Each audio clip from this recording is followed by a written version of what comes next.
This is Trudi Trueit coming to you live from my office in Everett, Washington. And fortunately, Facebook cooperated with me and we got on live this morning. And I thought I would give people a chance to connect with us. So before we get into things, and I thought I'd give you a little tour of my office while we wait for everybody to join us, while we wait for more people to come and log on with us. This is where I write, and this is the computer that I face. It's a 27-inch monitor, so pretty good sized place to do my work every day. And normally this is where I would be at 10 a.m. every morning, staring at my computer, coming up with things to write.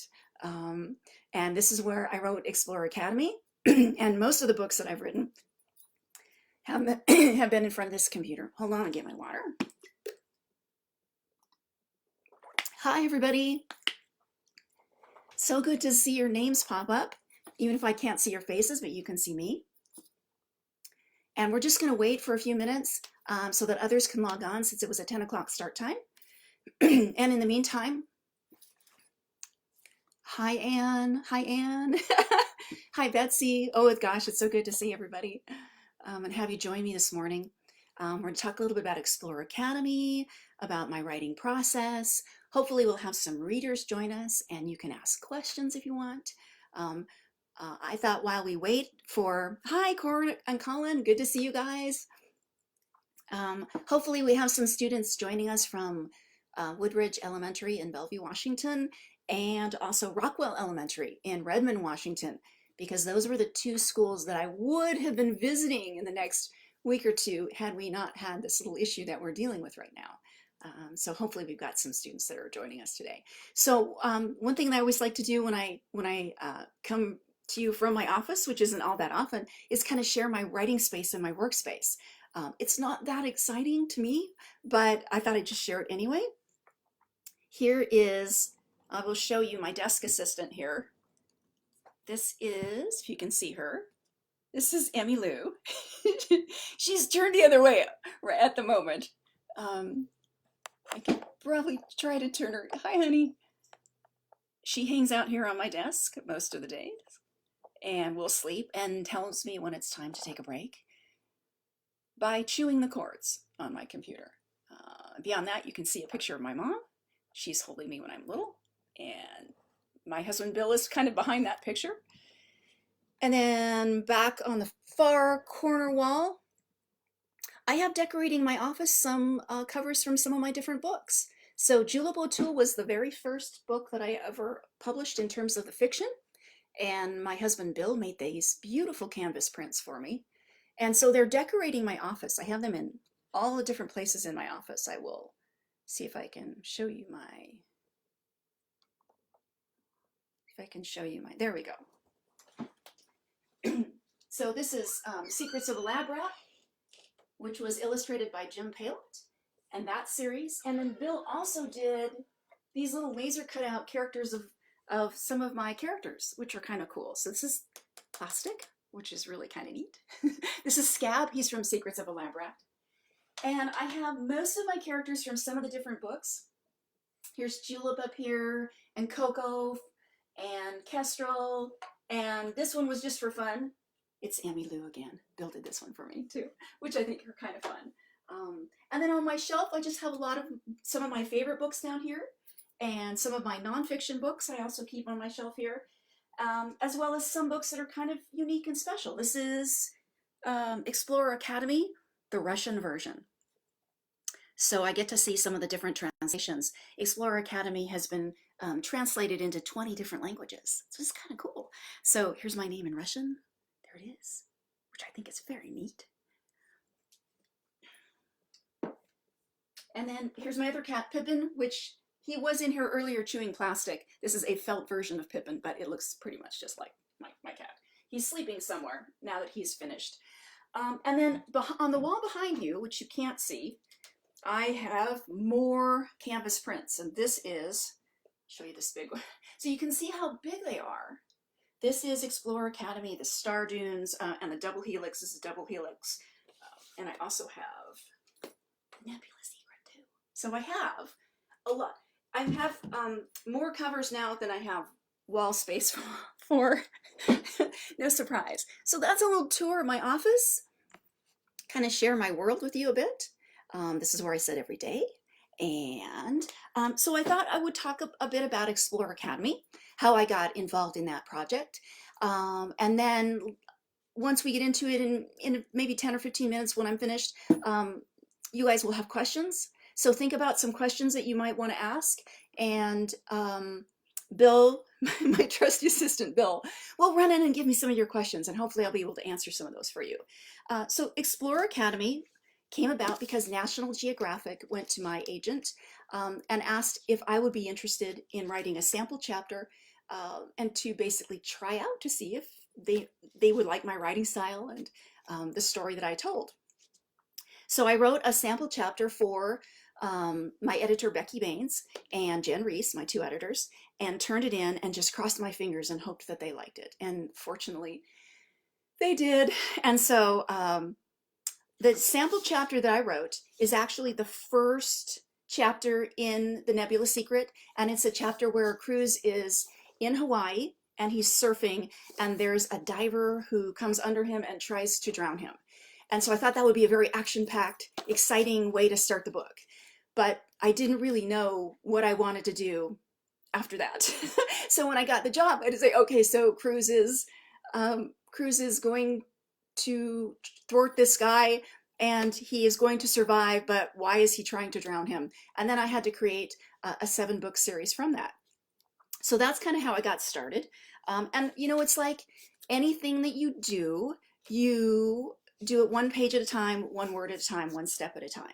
And that's really what I did. I started with the characters of Cruz and his best friend Emmet and his other good friend Sailor, and then of course his best friend from back home, Lonnie. And so I created those characters and started from there. And what I do when I create characters is I always create a notebook of all the different things that I want to go into the book. And so I just pulled some of the pages from my notebook to kind of show you what I do. So first of all, this is really simple. I just start by listing some characters and some of their character traits.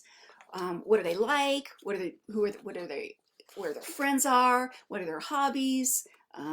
What don't they like? And so I create a whole list of all the different characters in the book, and I, come up with the professors for the academy, and I have those here. I even have Cruz's class schedule. And for this particular series, Cruz is on a mission to put together his mom's formula. So his mom was a scientist with a society, and she died under pretty mysterious circumstances. She was creating a formula that was supposed to help mankind. And because she was concerned about her life, she engraved her formula into stone, split the stone into pieces, and then hid them around the world for Cruz to find when he was old enough. So that's his personal mission, is he has got to find those stones. Hi everybody, it's so nice that everybody's joining me. Thank you. I'm kind of keeping an eye on your names as you go by here. Thank you guys. So that's the premise of the 7-book series. So for me, it was each book I wanted to take Cruz and the explorers around the world, circumnavigating the globe. And I started by outlining where I wanted them to go. So, I know I want them to go to all the different continents. And then I started doing research on places that they could go and things that they could do. And also be able to weave in the places that I wanted Cruz to go to find his mom's formula. So it's kind of a mystery raveled up in the places that they go. So I was looking for particular places, particular locations that would be exciting, that would be action-packed, that Cruz would still have to go against his foe, Nebula, in trying to save the formula and put all the pieces back together again. So one thing that I do when I create characters, and I don't show this to too many people, is I draw a picture of what they might look like. So these were the pictures of Emmet that I drew, and Sailor. Cruz is around here somewhere, but his drawing isn't as good as Emmet and Sailor's. And I do them for me. I just draw them for me. I put them up, I tack them up right here next to my computer where I can see them.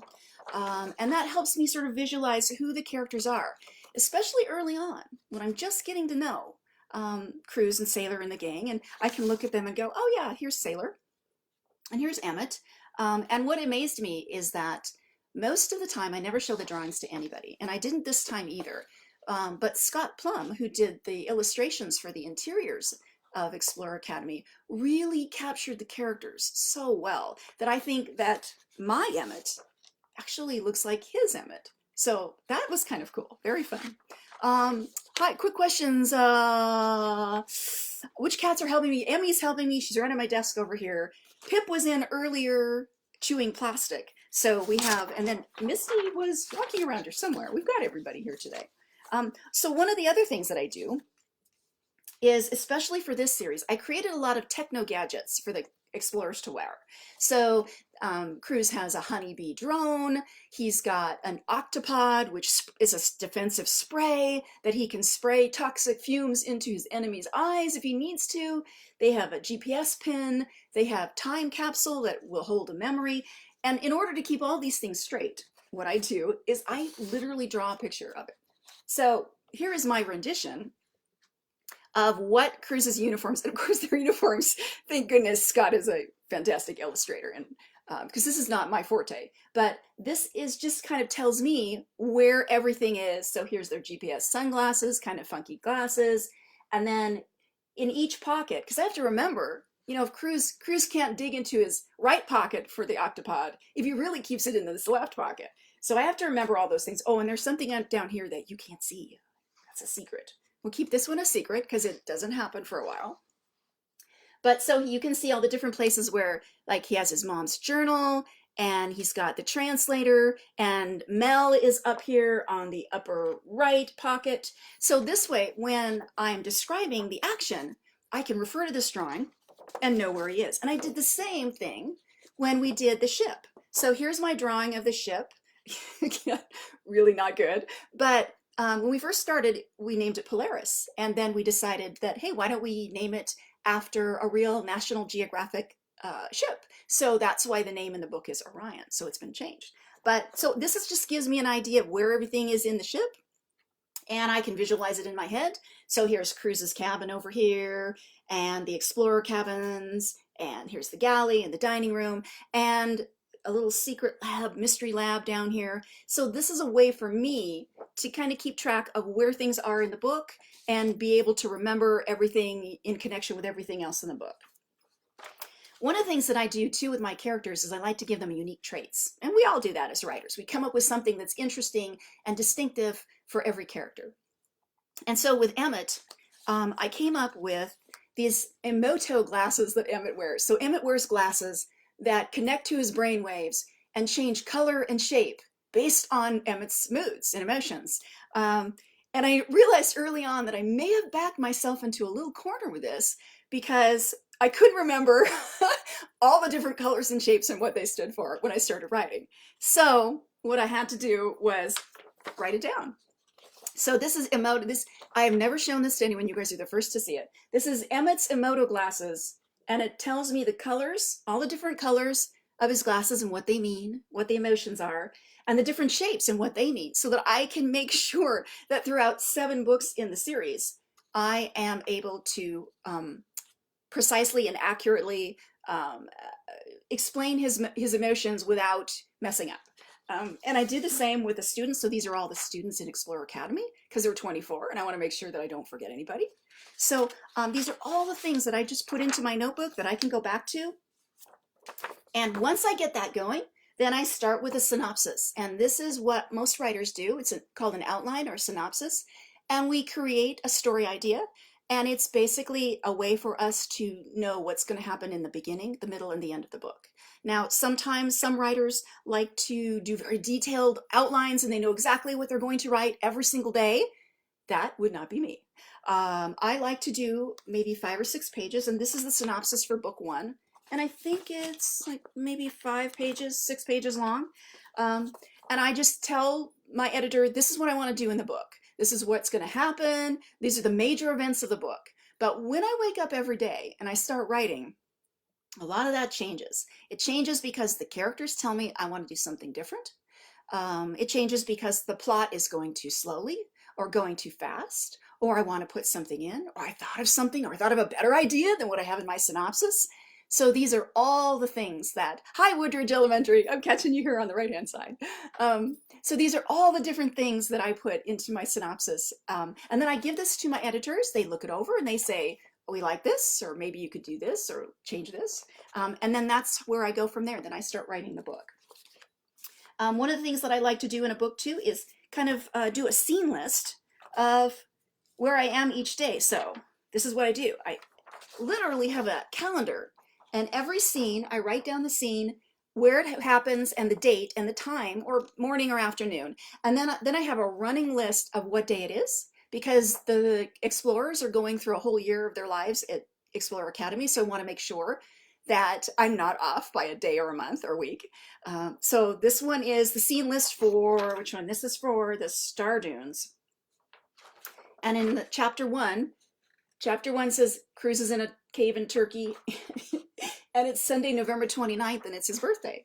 And so I just go from there, and this will be about 4 or 5 pages per book. So I know where I begin and where I end and what day it is, because you want to remember, you want to keep track of the calendar. And there's one other thing I wanted to show you that I keep in my notebook, and especially for Explorer Academy, when we're putting in codes and puzzles and little hidden things in the illustrations that you can find. I have a puzzle idea sheet. So what I do is I write down puzzles I think that my editor would want to use in the book. And some of them are in the text, some of them are in the illustrations. And over here, I've said whether it's easy, hard, medium, really difficult. And then I give this puzzle idea sheet to my editor, and she goes over it, and she's fantastic. Becky is fantastic at coming up with even better puzzles than I do. Some of them I even have to ask her, how do I decode that? That's really hard. So that's how we decide what puzzles are in the book. So these are all the puzzles that will be in books 1 through 4 so far. And I understand that there is a really hard puzzle in book 4, the Star Dunes, that you asked me about in the questions, and I'll answer that before I do a reading here so that I won't forget to do it. But on page 134, there is a code, and it is really tricky. If you look on the side of the page here, you can see there is a really long, tricky code. And normally what you do is there are 2 numbers in each set. So you go over one line, the first number is the line, the second number is you're going to count the letters in. And I did that thinking this would give me words, but it didn't, until I realized, and my editor helped me with this, you have to read the message backward. So for every set of numbers, go up the line, count over the numbers till you get to the letter, write down the letter, write it all out, and then read it backward. So that's a little secret, you guys. We haven't shared that with anyone else, so shh, be real quiet about that. So I thought what I would do, since we have some time, is take your questions. And if we have some time at the end, I'll read, but I'd rather get to your questions. Here's my lovely assistant, Bill. And if you guys have questions, I'll start with one question. A couple of you already gave me questions in advance, and so I will answer them. Somebody asked, what's your advice for beginning writers? And I would say read as much as you can. Read all kinds of books, whatever you love to read, and then maybe some that you don't love to read, and then write. And the hardest thing about writing is often starting. So what I like to do when I have a character is I like to think about who that character is. Create their name. It's really hard to write if you don't have a name, so think of their good name, and then come up with who they are. What do they carry in their pocket? What do they like to do? What don't they like to do? What are their hobbies? And then start writing about a problem that they have. It can be something really, really small, like, you know, they have an issue with their brother or sister, they're fighting, and you figure out a way to resolve that. But the point is just to get yourself going and create that character. And once you create that character, the story will start to come from that. I think that's the most important part of storytelling is characters. If you don't care about the characters, you're probably not going to care about the story too much either. So, do we have questions? Do we have questions, Assistant Bill? You have, yeah, a fair amount of questions. Okay. And first out, kind of a shout out from the worldwide audience. We have Marie Wren from Luxembourg. Oh, Marie Ryan, hi. Yes. Yay. Hi, guys. Someone you've known for a long time, Debbie and Birian. Hi, and, Debbie. Oh, you guys, thanks for tuning in. Ruth in Washington, D.C., of Hi, course. Ruth. And just kind of really down the street, Woodbridge Elementary School. Oh, yeah, I said hello. Hi, Woodbridge students and Rockwell students. I'm sorry I couldn't be there in person, but we will try to arrange that so that when you're back in school, I can come visit you. So off the top, the first question comes from Doug. Could you please pronounce all the character names? Oh, all the major character names. There's Cruz, Coronado, Emmet Lou, Sailor York, Lonnie Kealoha, Brenda Johnsdotter. Let's see, who else do we have? Weatherly Bright, Dugan Marsh. Did I forget anyone else? Those are probably the major characters that we have, and Aunt Marisol, of course, and Cruz's dad, Marco. All the major characters in the book. I actually have my whole list, but I won't go over the whole list. I think you guys got it. Okay. Emily asks, what is your favorite cover so far? Oh, wow, that's a good question. Every time a new cover comes out, I think it's fantastic. I really like the Star Dunes, this latest one. But then, you know what? I just got the cover for the next book, and I kind of like that one a lot. So this is the cover of The Tiger's Nest that's going to come out in the fall. I like this one a lot. I like them all. They're so good. That's one great thing about it. We have amazing artists. Scott Plum is a wonderful artist, and he does all the interior designs and the illustrations of Explorer Academy. And I think he just is incredible. He makes the books come alive. And in the latest book, I really like. Let's see. He did a great illustration of Cruz in the water. In the cave in Turkey that I just love. I think that's so amazing, and it's fun to watch the illustrations that he comes up with too. He really brings the characters to life, and you need good illustrations in all your books. And I have been so fortunate to have amazing illustrators do all of my books. I've never been disappointed, not one time. Okay, speaking of amazing, another very talented writer, Lori, asked you a good question. Lori. Which was the hardest book in the series to write, and why? The hardest book in the series to write. I would probably say the one that's coming up now, which is The Tiger's Nest, was probably the hardest. So it would be book 5 in the series, partly because that's at a point where some major things are happening, some major shifts and changes are happening. And I'm not one to like change. I like to keep the characters, right where they are. Everything's fine. But of course, Lori knows that, conflict is part of what you have to do. And so there is a big change coming. Cruz is going to lose somebody very close to him in the next, in book 5. And that was a hard thing to write, to make that change, to make that shift for the characters. But I think, and right now I'm working on the 7th book. I'm starting the 7th book.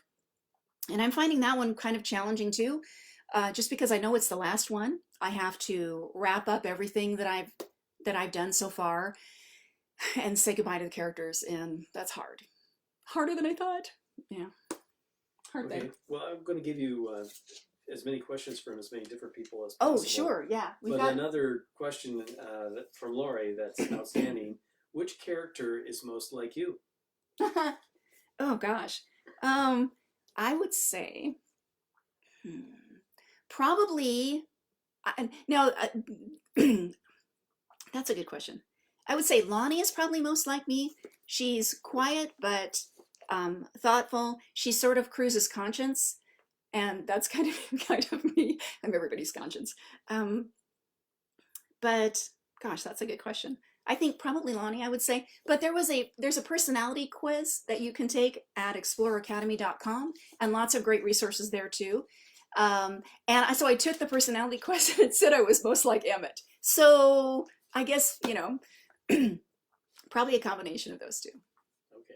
Thanks again for people sending in all your Yeah, comments. thank you for your questions, everybody. Anne sends love to Emmy and the other cats. Emmy hasn't moved a bit. Emmy hasn't moved 1 inch. She's still right here. Let me see. I'll show you again if you were a little bit late to our live stream. Here's Emmy. There she is, doing her thing, which is basically, rotisserie cat. She turns over every hour or so. We turn her over. We also have Carolyn joining from Nebraska. Yeah. And I think you kind of answered this question a little bit, but Doug asked, how much of the series do you plan out before you do your next book? I plan out where I want the explorers to go. So I know in all 7 books pretty much which continents I want them to hit, and I know what cities for the most part, because I've done a little research ahead of time. But the truth is, I really don't knuckle down until after I finish one book, because a lot of times I'm finding that I wanted to stop in a different place. So wherever I stop, then I take it from there. I will finish the book and do the research on the next book and then go from there. So, I try to complete one book before I go on to the next one. And that way I can make sure that, it flows fairly evenly, and then I'm not rushing them to places, because I don't want the readers to feel like I'm, going all over the place. I want it to naturally flow, because there are circumnavigating. So yeah, I sort of wait until one book is done and then do the research on the next. Okay, we've got a combo question. Two similar. Okay. Betsy and Stephanie, thank you for your questions. What is your inspiration for the gadgets? And specifically, Stephanie is asking, what was the inspiration for the origami journal? Oh, well, thank you for those questions. So what I often do, because I knew that I wanted to have some techno gadgets, I am a huge Star Trek fan, so I love all of those gadgets. And I just started doing research on things that I thought didn't exist. And then I found out that they kind of did exist. So, like, for example, Cruise has a little tiny drone named Mel. And I thought, okay, well, we know that there's drones, but I didn't realize that there are drones that are really, really, really small, like within fingernail small. So what I tried to do was just start doing research and thinking of things that I would want to have in the future. If I were an explorer, what would I want to have? I would want to have GPS. I would want to have a cool little drone that got me out of trouble. And the origami thing really came out of doing some research on materials that were shape-shifting. So, because I wanted something that would be flat, I wanted the journal to look flat and ordinary, just like, a piece of paper. But then I wanted it to do something that wasn't magical, but seemed magical. And there are actual materials architects that create materials that will change shape and form based on the change in the environment. So if it gets hotter or colder, or you put water on it, or something happens, it can actually change shape and form.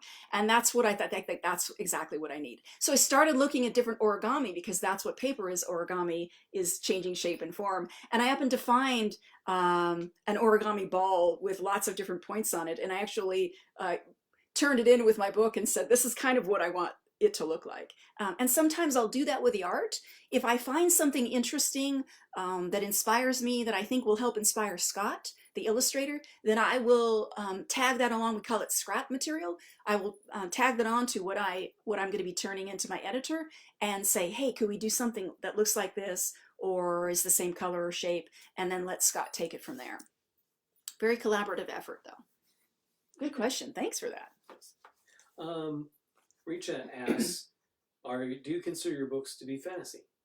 Oh, I consider my books to be, well, they're called fact-based fiction, if that makes sense. I can kind of look at it as sort of science fiction in that realm of Star Trek, that although there are no aliens or anything, it is based on things that could actually happen. So I don't really consider it fantasy, because I think that everything that I've written in the Explorer Academy series could actually happen. And I kind of like that about that. because I'm a doubting Thomas on things. I will read things and go, oh, that would never happen. And so my goal is to try to make it seem realistic, as if we're just, 20 minutes into the future. We're almost there. We're not quite there, but we'll get there soon. Okay, we have a guest from Vancouver, British Columbia, who we know. Dennis has joined us. Thank you, Dennis. Hi, Dennis. And Marie Ryan asks a question. Is there any chance that you might be able to do a book tour in Europe and visit Luxembourg? Oh, well, that would be nice. But that is really up to National Geographic, and hopefully they will send me around the world. That would be wonderful.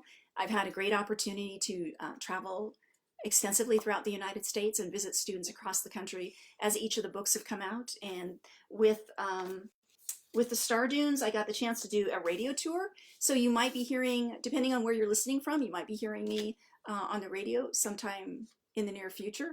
But a global tour would be awesome. That would be so much fun. I would love to do that.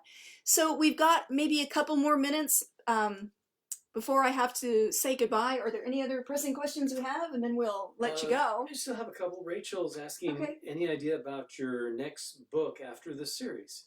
After the series is over, I haven't really thought that far in advance, but I think I would like to continue along the same lines that I'm doing with kids who are making a difference.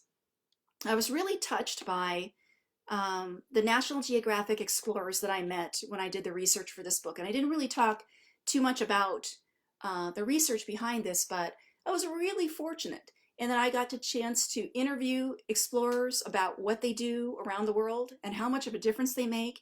And I've had a few explorers come with me on my book tours.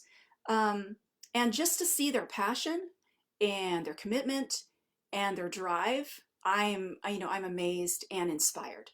And so I'm thinking that whatever I do, I would like to do something about kids that are making a difference in the world, whether it's, conservation or it's futuristic or fantasy or whatever it might be. I just think that, kids are pretty amazing. And the National Geographic explorers that I met all seem to have one thing in common, and that was they found their passion when they were kids. They always said, I loved being out in nature, or I loved animals, or something that tugged at them that they remember as kids that now affect what they do as adults. And if I can have that kind of impact to tell good stories and motivate kids to go out and find their passion, make a difference in the world, then I will have considered my life well spent. So you guys, we're at our 10:30 mark. I just want to say thank you so much for joining me for Explorer Academy. I didn't get a chance to read, but maybe next time we'll do that. We'll do this again. And I thank you, students, teachers, parents, people just hanging out at work. We're all thinking about you here and sending out our love and hoping that you're safe and healthy and well. And kids, keep reading, keep reading, keep writing. You can write to me through my website, www.truditrueit.com. You can also go to exploreracademy.com. There are videos there, reader's guides, teacher's guides, links to the book. And please, if you're still thinking about getting anything in the series or any books, please consider supporting your local independent bookstore. They need our help now more than ever. And I'm just so appreciative that you guys came today. Thank you so much from Everett. We're going to say goodbye until next time. Keep reading and dare to explore. Bye, everybody.